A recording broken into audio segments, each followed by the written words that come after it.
So mga tol, isang buwan na nga lang po mahigit, magaganap na ang laban ni former 3 Division World Champion General Casimero sa bansang Japan kontra sa matibay na si Saul Sanchez. Sa susunod na linggo mga tol, lilipad na si Casimero sa bansang Japan. Ibang-ibang nga po yan mga tol kaysa sa una niyang pagpunta sa Japan, kung saan kinalaban niya si Yukinori Oguni noong nakaraang taon. Isang linggo bago ang laban, doon pa lang pumunta si Casimero sa Japan. Pero ngayong laban niya kay Saul Sanchez mga tol, mid-September pa lang, lilipad na ito sa Japan. Napag-alaman po kasi natin mga tol sa promoter ni Casimero na si Masayuki Ito ng Treasure Boxing Promotion. Sinabi nito na next week daw pupunta na si Casimero sa Japan. Kaya pala mapapaaga ng punta si Casimero sa Japan mga tol, para doon ipagpatuloy ang pagtitraining. Babantayan din umano ni Masayuki Ito ang pag-iinsayo ni Casimero. Wala naman daw problema sa timbang ni Casimero mga tol, pero tututukan daw niya si Casimero mga tol.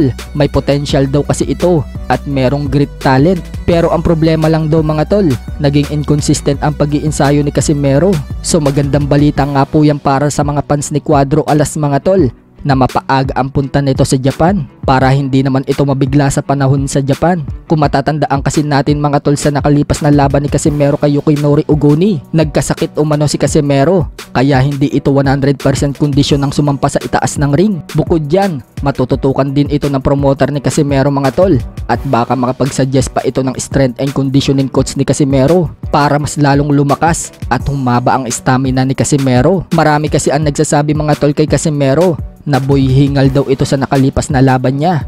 Yang laban nga po ni Casimero kay Saul Sanchez mga tol, ang daan para muling mapansin siya ni Naoya Inoue. Sa kabilang banda naman mga tol, rank number 1 sa WBA contender sa Super Bantam at former Unified Super Bantamweight World Champion na si Murodjon Akhmadaliev, sinabing iniiwasan umano siya ni Inoue at takot daw ito sa kanya. Pagbubunyag nga po ni Akhmadaliev mga tol nang ma-interview siya sa Boxing News Channel, nagkaroon daw sana sila ng rematch ni Tapales nang talunin siya ng Pinoy, at meron din daw exception si Tapales na lumaban sa undisputed. So nag-step aside umano si Akhmadaliev para maglaban itong si Inoue at Tapales. Sinabi daw kasi sa kanya mga tol, kung sino daw ang mananalo dito kay Inoue at Tapales, siya daw ang makakalaban sa susunod.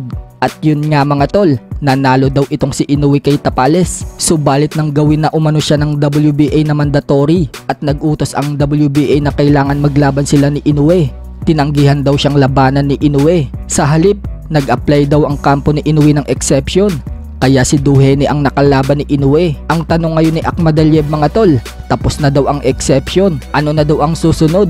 Bakit ayaw pa rin daw siyang labanan ni Inoue? Natatakot daw ba ito sa kanya?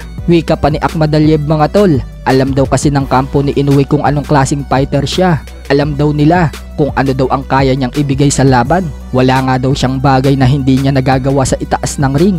Kaya daw niyang mag-box, lumaban, sumuntok, makipagbugbugan at makipagbuno. Lahat nga daw kaya niyang gawin.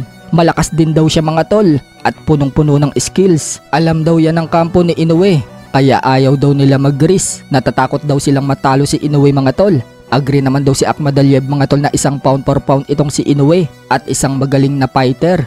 Pero hanggat hindi daw siya kinakalaban ni Inoue, hindi daw masasabing best fighter si Inoue sa 122 pounds dahil siya daw ang totoong champion sa 122 pounds. Confident nga din si Akhmadaliev mga tol na siya lang daw ang makakatalo dito kay Inoue.